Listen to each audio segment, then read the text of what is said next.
Welcome back, compadres. Welcome back to another episode of Due Date, the true legend of Dusty Cantina, Gunslinger, Librarian. We're up to Chapter 4 now. Dusty defends documents. Folks say that as Dusty and her sister and kid were a-hugging and a-thumping each other, the reunion was interrupted by a sardonic voice oozing. Well, ain't that a purty picture? It were a pitiless voice from yet another corner, this one deep in the shadows. A match flared, revealing a hard face without any semblance of wit, kindness, or sympathy. It did have a luxuriant handlebar mustache that said more about his self-image than having any realistic appreciation of what it looked like crawling off his lip. Little Debbie Wingate has come home, continued the voice. The match went out. Dusty took a single step, all that was needed to put herself between the cruel face in the shadows and her family. Her hand hovered near her gun belt, but she didn't draw, and there wasn't a speck of fear in her voice. "Percy," Dusty said evenly. "He goes by Mayor Baker now," interposed Honest Mike hurriedly. "Little Debbie," said the mayor, "you look like what the cat dragged in. Trash. Nobody wanted in the real world come crawling home." Another flare of another match had framed his face. "So, Percy, seems to me I recall you was a feller in a hurry to get out of here," Dusty began. "Did you? I don't recall hearing any talk about you anywhere. At least, not nowheres I heard of." She glanced at Honest Mike and put up a hand to stop his next comment. "Oh, congratulations on being mayor of Dry Gulch. That's quite an honor," she added flatly. The sound of a match strike was harder, and the match flared brighter than before. Might could have been that Percy had two of them in his hand now and was looking for a more dramatic effect. Or maybe Dusty was getting to him and he was just hitting them harder. One thing's for sure, everyone could see more than his mustache and face now.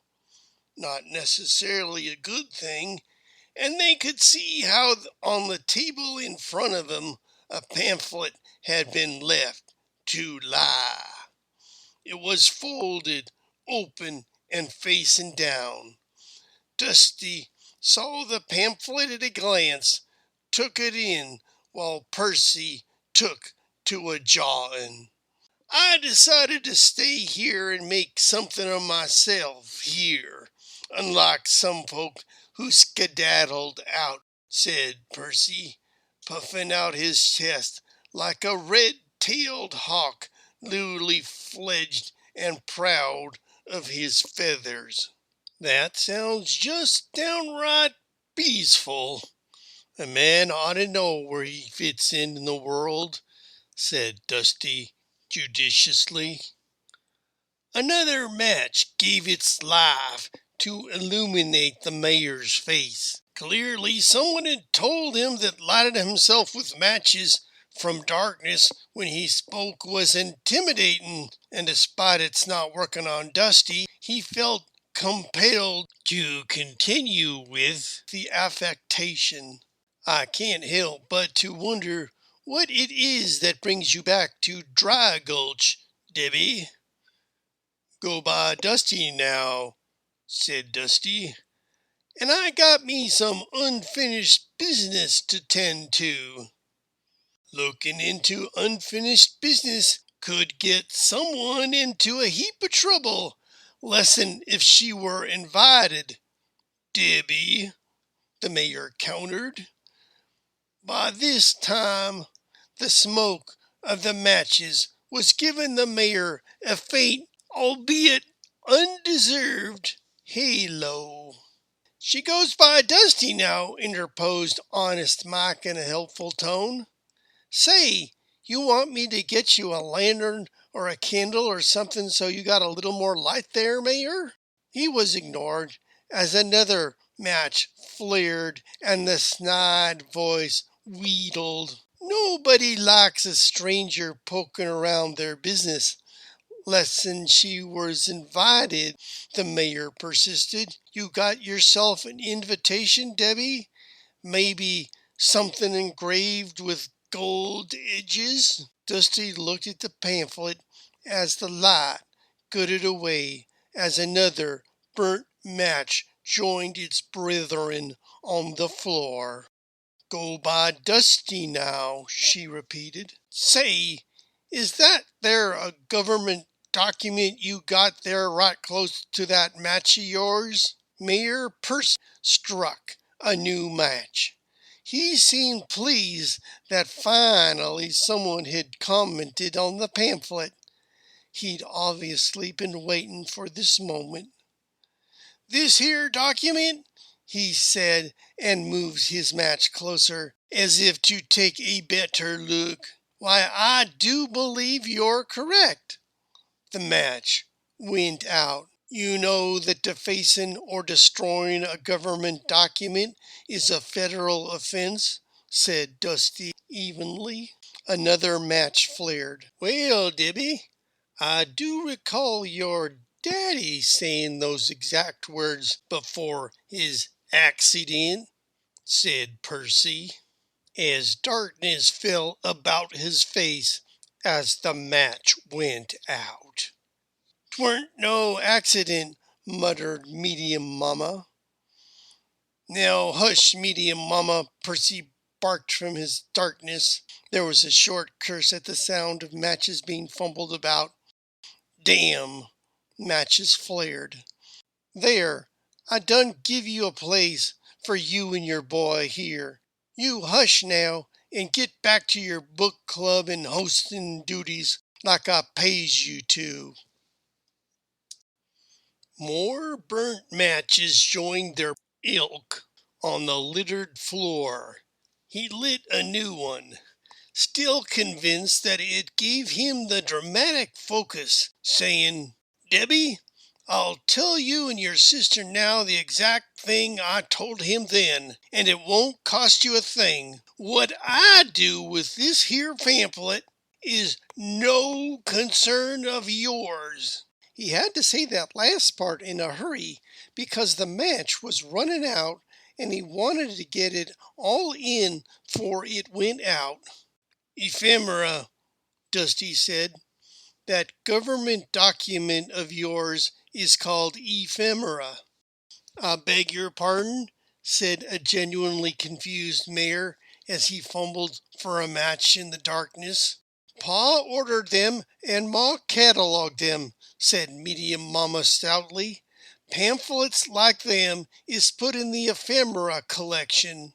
"Sure you don't want a lamp, Mayor?" offered Honest Mike.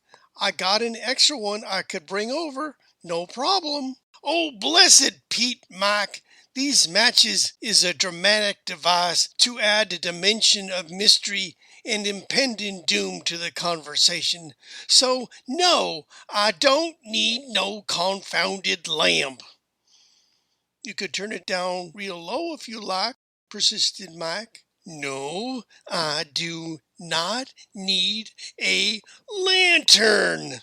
One could tell even in the darkness the mayor's jaw was clenched as tight as a red-tailed hawk clutching a fish, bringing it home to her babies. "Be that as it may, Debbie," Percy continued with a sneer, doggedly lighting another match, Bad things can happen to those caught in the wrong place at the wrong time. Another lit match. Like the place that this here pamphlet might find itself in if this match were to happen to fall on it. Another match flickered over the pamphlet, quick as a red-tailed hawk plucking a squirrel off a branch. Dusty had her gun in hand. "Step away from the ephemera, Percy," said Dusty. "What, this?" said Percy in his smooth but truly evil voice. "What? This old thing of flimsy, flammable paper? Why, it ain't nothing but a water report of stream flow through the county for the past decade or so. It's not important to anyone." He lowered the match closer to the page. "Ain't a soul in this town gonna care if I use this ephemera to light my cigar or wipe my butt." He shifted the match, ready to make a show of setting that ephemera alight. There was a single shot, and the match tip snapped off, leaving the pamphlet without so much as a singe, and Mayor Percy holding nothing more dangerous than a twig. Dusty holstered her pistol and gave the small nod of a workman with a job well done. "You're welcome," she said. "For what?" shrieked Mayor Percy as he realized he'd just used up all his matches showboating and didn't have another. "Well, Mayor, it looks as how I just prevented you from committing a federal crime," Dusty said evenly. "Debbie, if I had some more matches, I'd—" the mayor started. "And the name is Dusty," said Dusty. "Try not to forget it." No, some people say that that was the start of the rivalry between Mayor Baker and Dusty Cantina, keeping that pamphlet like that from harm. But others say it went further back than that. They say that the mayor always was a cowardly, sniveling, spineless, boot-licking, putty-footed, blundering, bumbling, bullying pile of steaming cow slop. A scum-sucking, lily-livered, knock-kneed, kidney-contorted, lacerated lung, potato-mashing, cauliflower-brained lump of mud. As welcome as an open sore on the lips of a young lady looking for her first kiss, and as interesting as a boiled egg packed in lint without any salt. A feller whose good idea of a joke is to trip his blind grandma into a mud puddle and then spit in a baby's bottle and then eat all the cookies in the place who had it coming to 'em. That's what most people think. My opinion, I think bubbling is a mite too much. Could be wrong, though. Thing is, Dusty Cantina was one of a kind.